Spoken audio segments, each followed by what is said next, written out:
சத்தீஸ்கர் பத்திரிகையாளர் கொலை வழக்கில் 3 பேர் கைது செய்யப்பட்டுள்ள நிலையில் அவர்களில் 2 கொலையான முகேஷின் உறவினர்கள் என்ற அதிர்ச்சி தகவல் வெளியாகியுள்ளது.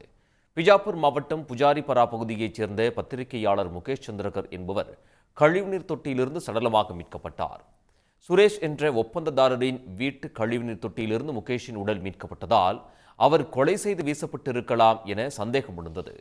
பஸ்தார் பகுதியில் 120 கோடி ரூபாய் மதிப்பில் சாலை அமைக்கும் திட்டத்தில் நடந்த முறைகேடுகளை செய்தியாளர் முகேஷ் சந்திரகர் அம்பலப்படுத்தியிருந்தார்.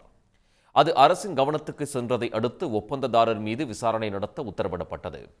அதனால் ஒப்பந்ததாரர் சுரேஷ் தரப்பினர் முகேஷ் சந்திரகரை கொலை செய்ததாக தெரிகிறது.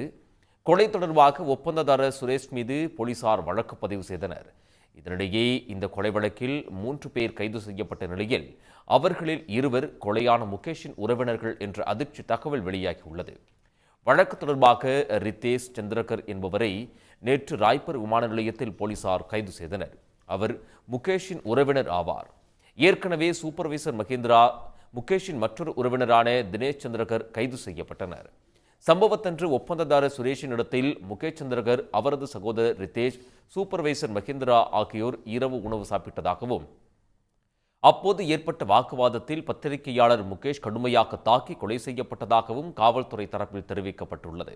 இதனிடையே தலைமறைவான ஒப்பந்ததாரர் சுரேஷை 4 தனிப்படைகள் அமைத்து போலீசார் தீவிரமாக தேடி வருகின்றனர். உடனுக்குடன் செய்திகளை தெரிந்து கொள்ள சன் நியூஸ் பெல் ஐகானை கிளிக் பண்ணுங்க.